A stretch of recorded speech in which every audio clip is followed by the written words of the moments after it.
book, The Audacity of Hope, Obama seemed to be at odds with the Constitution of the United States and with its founders, but he proclaimed that the founders of America's Constitution themselves disagreed about the meaning of the basic rights, such basic rights as freedom of speech and freedom of assembly. Barack Obama claims that our founding fathers were not averse to ignoring these rights altogether. Is that true? Well, of course not.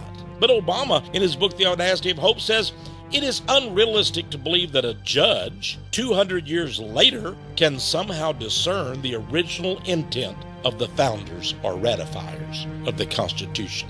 He is saying, dear friends, that even our founding fathers often ignored the Constitution and its Bill of Rights. Barack Obama is claiming that no judge now, 200 years later, can really know the original intent.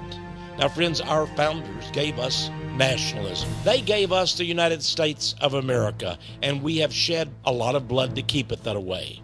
But Lenin, in his book on the Jewish question, page 17, says that Marxism is incompatible with nationalism. In other words, American sovereignty must go. Is it a surprise then that Zbigniew Brzezinski, former advisor to President Jimmy Carter and now a behind-the-scenes advisor to President Barack Obama, also agreed with Lenin? He states, quote, nationalism is no longer a viable concept. This man is advisor to Barack Obama.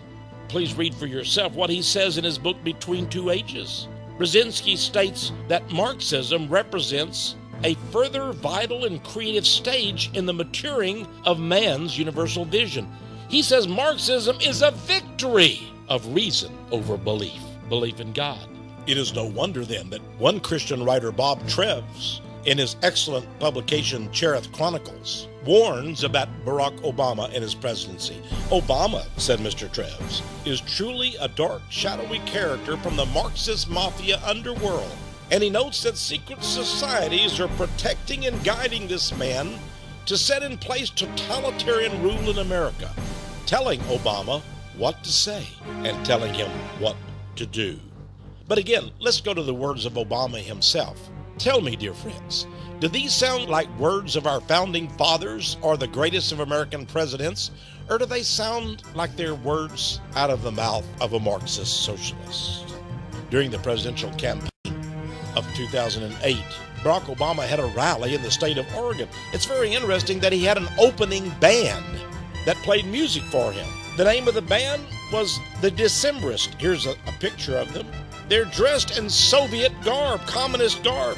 Well, it seems that the Decembrist band is named after an 1825 revolt by communists over the Imperial Russian succession. It was called the Decembrist Revolt. It was an attempted early communist revolution.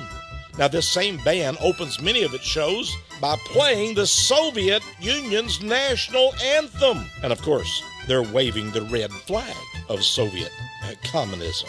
Yes, Barack Hussein Obama, some say, could be the triumph of Marxism or communism. We continue to have indications of this. Here's a news item which says that in this book, The Secret World of American Communism, it's revealed that Senator Obama of Illinois shared an office with Communist Party leader Mike Kronsky. In Investor's Business Daily, we're told that Obama has an entire axis of Marxist friends. And there's more.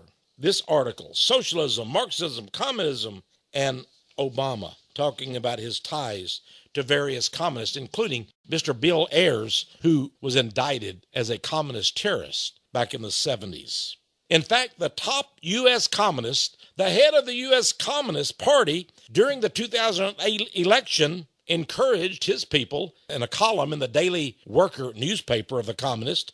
He said, elect Obama and change the world. Socialism, communism, Zionism, Bolshevism. Ernest Elmshurst, in The World Hoax, 1938, said that Jewish domination is the goal of communism. He said socialism, communism, and Bolshevism in reality are only links in the plan of world-embracing Judaism, with its final purpose of forcing the entire world under Jewish domination. Barack Obama forcing the world to accept Jewish domination? Why, it's almost as if he would be the first Jewish president. More on that in a moment. In the American Bulletin back in 1935, Rabbi Wise was the best-known rabbi in America, a great friend of President Franklin Delano Roosevelt. He was also a friend and a fan of Marxism and communism and Joseph Stalin. Some call it Marxism, said Rabbi Wise. I call it Judaism. Alfred Nozick, a Jew, but an exposer of the Jewish plot, in his book, The Secret Forces Behind Revolution, stated, quote, socialism and the Mosaic Code are not at all in opposition. All Jewish groups have a vital interest in the victory of socialism. Eustace Mullins, a fighter against Zionism and communism, in his classic book, Mullins' New History of the Jews, said it like it is. He wrote, communism is the modern form of the Jewish collective state. Is that what America is to become? A Jewish collective state? The Jewish Chronicle, an authoritative Jewish publication, as far back as 1919, said this, quote, the ideals of Bolshevism, that is, the most extreme form of communism that took over Russia, are consonant with the finest ideals of Judaism.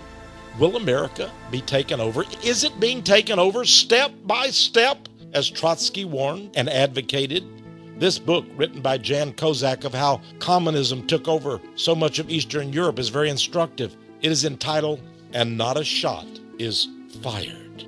Again, we turn to the Protocols of the Learned Elders of Zion, Protocol number 10. They choose for political office the Zionist Illuminati, the Rothschilds, men with dark stains in their past. That's who they want. In order that our scheme may produce this result, we shall arrange elections in favor of such presidents as have in their past some dark, undiscovered stain, some Panama or other. Then they will be trustworthy agents for the accomplishment of our plans out of fear of revelations.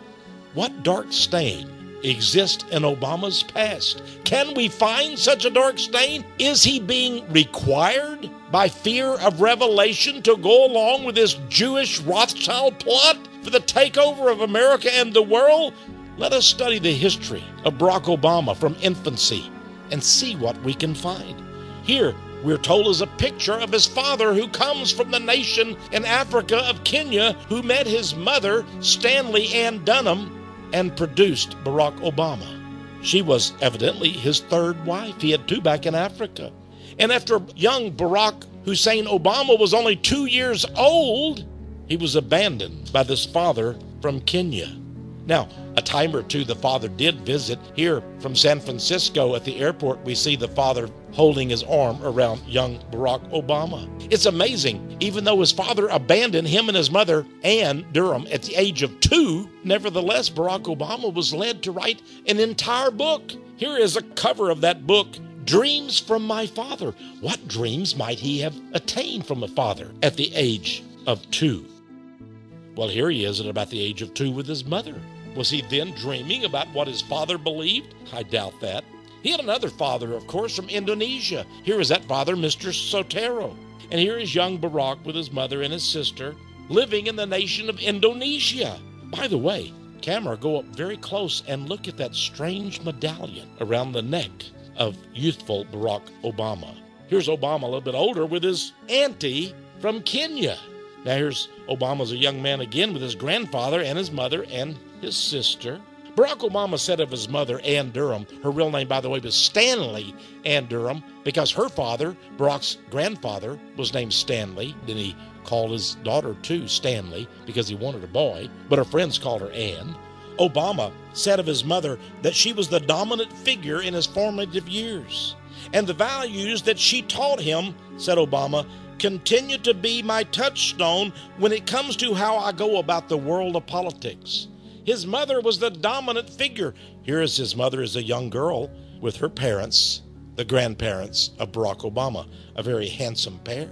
Ann Dunham was raised on a little island in the waters outside of Seattle, Washington. It seems that she went to a special school, a private school. The school was run by a headmaster that taught the kids communism and socialism.